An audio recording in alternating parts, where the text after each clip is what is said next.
Welcome, welcome, welcome. We are live with episode number 15 of Sales Team Rescue. I am your host, Jeremy DeMerchant, and today I have got a special guest joining me. And Craig March, let me just do a little fancy title adjustment. Here we go. Craig March, president of Productivv. He is a business systems expert, a business accountability coach, and combines both of these skills to help business owners drive productivity, hence the name of his company, Productivv. And his entire theme in his business, in his coaching, in his support, and the accountability is all how to maximize productivity. And today we are going to dive in specifically on how this relates to the sales process. So Craig, welcome and thank you for joining us. Hey, nice to be here. Thanks for inviting me, Jeremy. Yeah, so tell me a little bit about how you got to where you're at right now. Okay, well, I've spent the last roughly 15 to 20 years working with systems for very big companies, okay? And there's usually a challenge working with people, trying to get people to use systems effectively. Over the last couple of years, I've decided to get into putting in systems for smaller companies. And part of that is, of course, in the sales process. So basically what we do is we automate many steps in the sales process. So as their businesses grow, it allows them to scale up very easily. Awesome. So yeah. I think this is a pretty significant part of the sales process, because when it comes to technology, we kind of, I've seen anyway, two types of salespeople, if I'm going to be far too stereotypical. The very eager salesperson who wants to rely heavily on tech and sometimes spends way too much time on the technology and ends up getting lost in that and not doing a good job from a sales perspective. Or you've got someone who might be a little more old school, who is happy to write down all the sales conversations or all the notes and all the orders in like a notebook, or, you know, if they're had a couple of years, a spreadsheet, right? Exactly. So tell me, when you go in and help a company, where are they typically at? Do they normally have some tech in place, or are they often just starting from scratch and you're trying to pull them out of spreadsheets? Most of the time when I go to visit clients, they have the wrong tech in place. They started out with the system, it allowed them to grow to a certain point. The problem is that they don't have the system that allows them to keep on scaling. Just as an example, I was working with a client last week, and he was literally working 8 to 10 hours a day, very successful in his business, but he was just so busy, so he needed a solution. So in his case, he had many leads coming in. A lot of those leads were low value that really weren't going to lead to a significant sale, but some of them were. So he spent all of his time trying to go through all of the leads to find them. So what we ended up doing was designing a form that he could send to each of those leads, and they answer some questions, and based on those questions, it would score the quality of that lead for them. So now, rather than spending 8-10 hours a day, now they can spend 2 hours a day finding the high value leads. Awesome. Which allows them to get more sales quickly. Yeah, so you've automated the lead scoring process, is what it sounds Absolutely. like. Yeah. So in this guy's case, he had 4 main services. So depending on the service that they selected, there was a bunch of other questions that they answered. So his point was that if they didn't want to take the time to fill out a few answers to a few questions, then they probably weren't a great quality lead to start with. But the ones that did, now all of a sudden they're being scored, they're putting right to the top of the list, and the sales team can follow up on those high value ones first. Gotcha.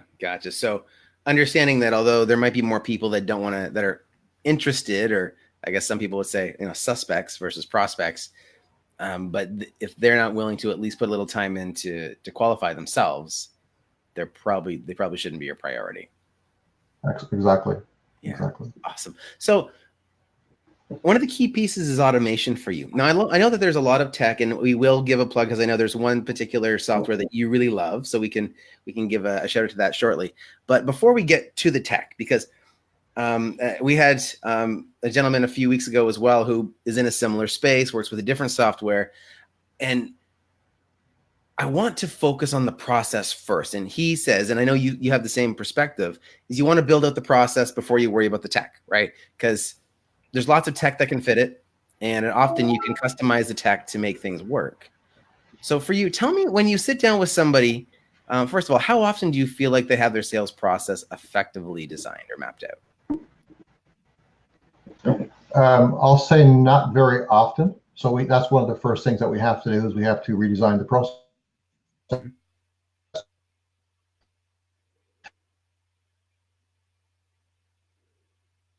Oh, we might be losing Craig. Mm-mm. The beauty of live. Mm-mm. All right. So we are here on episode 15 of Sales Team Rescue, and our guest, Craig March, looks like he might have just gotten kicked off. So I'll just shoot him a note and see if we can get him back on.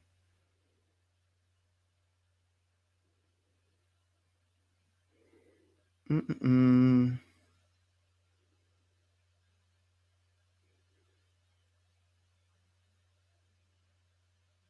Okay. We will see how we do here. All right. While we are here, thank you, those of you that are live watching and commenting from all over the world. I see comments from Fredericton. I see likes from Ottawa. We've got people all over the US and Canada. And maybe we have some international viewers as well. So welcome. I'm super excited to be here. Love this show. Thank you all for making this show possible. I love talking to you about what you can do to build and grow your sales teams and continue to grow your business and revenue. Mm-mm. All right. Sorry, I'm just messaging Craig here. It looks like he got booted. Technology at its best. So while we are here, those of you watching live, feel free to throw some questions in the chat box, and we will do our best to answer them. I will see if I can monitor through the different places that this is shared. Let me see here. All right.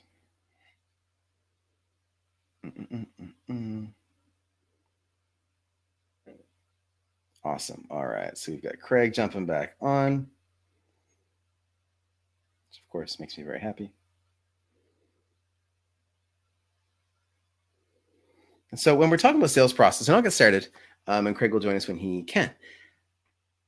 The key pieces that I've found with designing your sales process is focusing on what I call conversion points.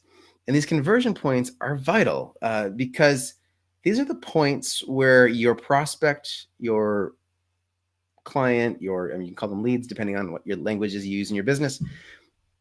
Every single place that there's a contact with them and that they have a decision to make. The decision, it may very well just be to answer a phone. It may be to reply to an email. It might be to click on an ad. It might be to say yes to a sale if you're in a sales conversation or you're looking at a landing page. But I call all these conversion points.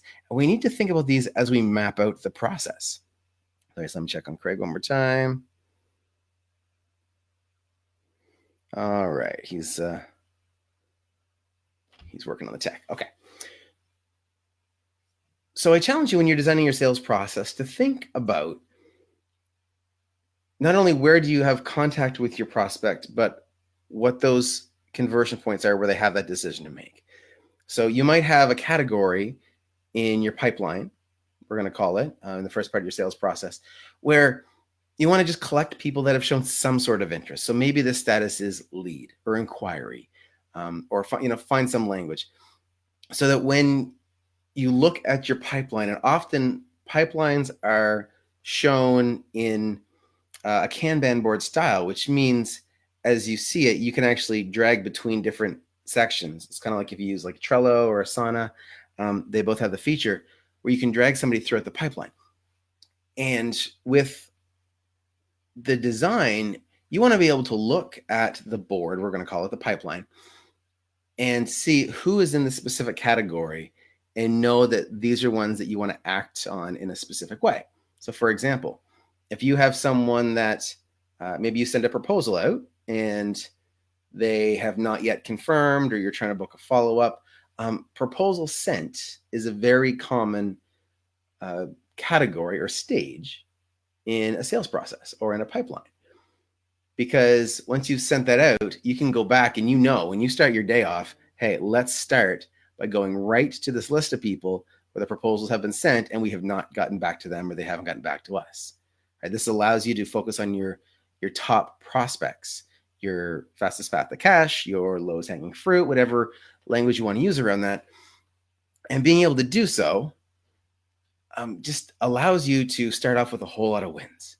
And so often what you'll find is as the sales process is mapped out, and again, when Craig jumps back on, we'll go through more detail.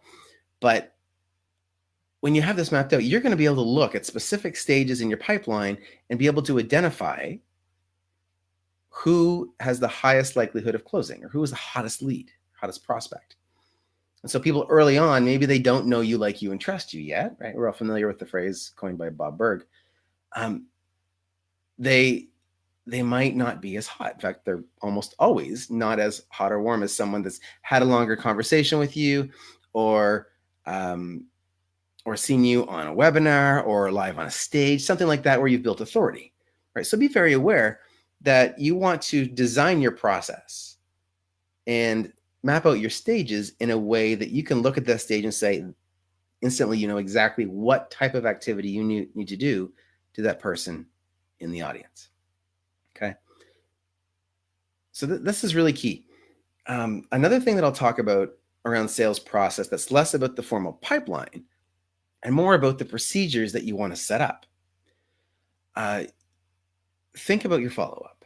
Think about what strategy you use, how people come into your business, how prospects or leads come into your business. Do they inquire online? Are they taking the first action? Or did someone come from a list somewhere and you might need to go through and indoctrinate them into you and your messaging? Maybe they downloaded something free through a Facebook ad, right? So what's the path that they took to get to where they're at in your business right now?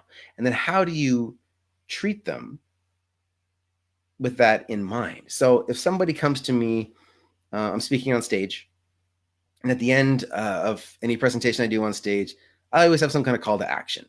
Most recently, it's been text your name and email and your phone number to this number, and I'll send you A, B, and C. And so if they've seen me on stage, they have a really high level of authority in their mind for me, which means I can actually get them to take an action that requires more trust. And so that might be a very specific flow or pipeline that I design for that part of my business. So if you have different products or different processes or different flows that people come in, then you want to create separate pipelines for that. And I see we have Craig back, so let's bring Craig back in. Awesome. Welcome back, Craig. Hey. Awesome. So I was just going over, in general, just talking about pipeline stuff and what to think about when you're developing stages. And we're going to get your input on that as well. And my last point that I made was really around how if you have separate processes or separate flows in your business, then multiple pipelines can be very valuable. So with you, when you sit down and work with somebody and you realize you've got to remap their whole process because it's not mapped out correctly, where do you start? That's a good question. We usually, what I was getting at before when I was cut off there, is that we typically look at the entire process, right from lead generation right through to the sale and payment. So the systems that we have do that. And what we try to do is we try to integrate the whole process together. So in a typical CRM system, the standard lingo is a deal when you're getting into your pipeline. Mm-hmm. So as soon as you determine that a lead, hey, this could be something, could be a sale, then you create a deal. We try to keep it as simple and as short as possible in terms of all of the stages. Starting from a new deal through to when it's estimated, through to when the deal is won. And let me jump in really quick, because for those of you, I know we've got people viewing from all different experience levels. When you say CRM, you mean customer relationship management system, right? Exactly. So pretty much any business owner out there, if you don't have a CRM already, that's the basic system that you need along with your financial system. It's your client database. Basically everything that you do, you gather information on your clients, and you're actually building the value of your company in through your CRM. So normally you'd be capturing this information through email and all different sources. But if you have a CRM, it connects it all together. So now all of a sudden you're starting to build the value in your customer database. Well, I think there's a lot of value to that, because when you're looking at somebody's profile, and how often do we go back and think, oh, I haven't talked to Craig in a while, I wonder what he's up to. And I'm trying to remember that last conversation, and hey, was this when he invited me to this networking group, or was it when we talked about this presentation, right? And when you're trying to remember, well, you just can't most of the time. And you're going to spend a lot of time trying to sort it out. But when you've got things mapped out in a CRM, especially a good one like the one you prefer, I'm kind of plugging it, because I do use the same system that you prefer. Again, we'll plug that in a little bit. But to be able to have it all in one spot, to be able to see all the communications, all the emails, notes from all the conversations, with some systems, including the one you're going to speak about, there's ways that you can integrate phone systems, so call recordings can land in there. Everything's all in one spot. And I think that's really, really vital, because in sales systems, in sales processes, and in sales teams, there's a lot of shifting. I know with the team that I work really closely with, we often move people on and off campaigns just for variety. Sometimes we move leads between people because some person's personality might not click as well with the prospect. And we'll go, okay, we're going to move these leads over to this person now and have somebody else take a shot at them. And sometimes that personality just clicks better. So being able to have all that information in one spot is really, really valuable. And especially from a management perspective, if somebody's sick and you need to go in yourself as, the manager of the team or the owner of the business, you need to go in and take care of this client. If they have a question, you need to know what's going on. So that's where I found a lot of value in CRMs in general. Yeah, and the point is that you have to understand that there's value in that data, just to what you're saying. You have to be disciplined as a salesperson or a business owner to make sure that you capture the data in the right way. So when you do hand it off, there's no break in communication, because that's when things fall apart, of course, in the sales process.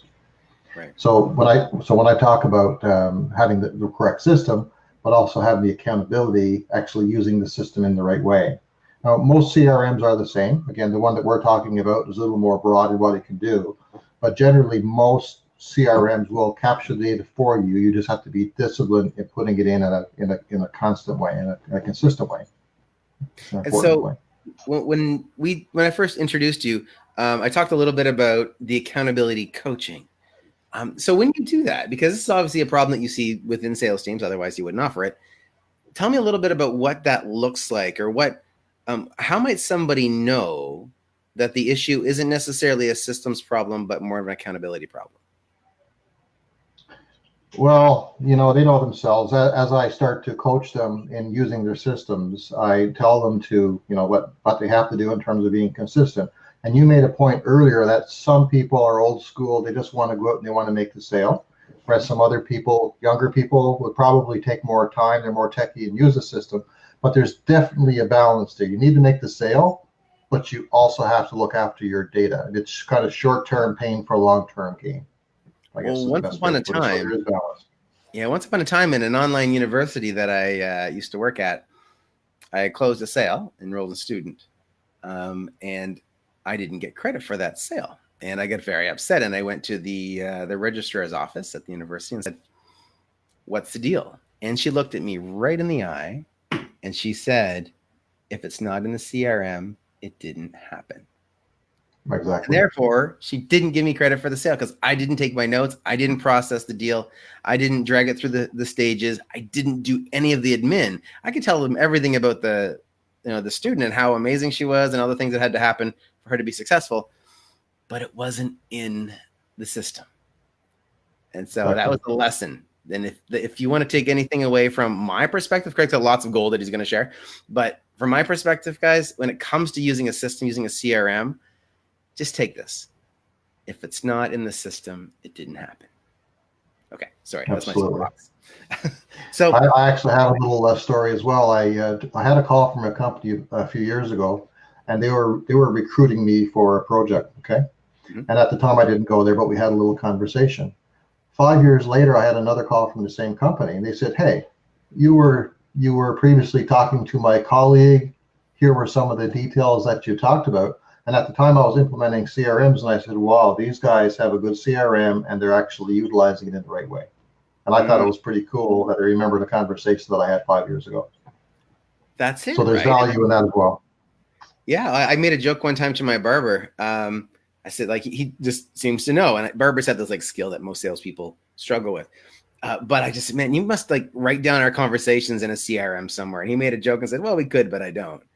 But so even at a barber shop, though, they have a system that could take notes of things like important dates or so the support that a CRM provides is extremely significant and impactful to the success of business and building that relationship, right? Like, I want you to know that, like, when you call, I want you to say, hey, by the way, last time you said your nephew is doing XYZ, how'd that go? Even if it wasn't the same person, right? I don't even need to remember the person. I don't care. Well, and that's the thing.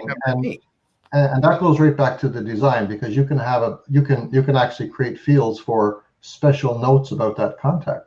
So you just go to it and say, hey, do I make a special note? You go to it, say, hey, and you remember something from before. Well, that, as you know, really helps the sales process, really helps you to connect. So we've got people watching at home that have all different skill levels and experience levels with sales teams and CRMs. What can you share for them that they can apply no matter what system they're using? Can you give 2 or 3 tips, or whatever number makes sense? Let's say 3 tips when it comes to looking at their sales process, whether it's to identify that something's not working right, or things that they can do to make sure it is, or something to do with their pipeline. Like, what would you recommend for people to take action? Well, I guess my answer comes more from a systems perspective. As you're maintaining your system, you should be looking at the reports and looking at your data and making sure everything is good. So if you're doing that properly, you should be able to quickly identify if there are problem areas, if there's data that let's say people in your sales team are not entering correctly. Again, there's ways around that too, because we can have processes that make sure if certain data is not entered properly, then you get alerted, so everything is of a high quality. Right. But yeah, so basically, it's in the reporting of your system if everything is going well. But again, I can't stress enough about being consistent and entering the data. Just taking the time to invest the time into entering the data in the process, it'll pay for itself in leaps and bounds later. Yeah, and I think your point about the reporting is key, because I mean, if we're a team of 1, for example, then we're using the CRM to not lose track of people. But if we're a team that's bigger than 1, maybe it's a team of 5, team of 10, team of 30 in some cases, right? We're using that data to create financial projections or forecasts. We're using that data to track performance, to monitor results. If you've got multiple sales reps on the team, which you should always have more than 1, you can compare. You can say, this person's doing really well, this person's not doing as well. How come? Right? And so you can use this data to tell the story about the functions of your team. And usually, if something's being neglected, like properly processing sales, you might have a rep say, hey, just close the sale, and then you go and look at the reports and it's not showing up. You've got a problem, and it's a training issue. So leveraging CRM and these reports, there's a lot of benefits to it, because it also builds in the training. It helps you identify opportunity for training before you have to find out because the ball got dropped with a client, right? So I'd like to say numbers don't lie. And so if the story's not right in the numbers, then there's something else that is causing that.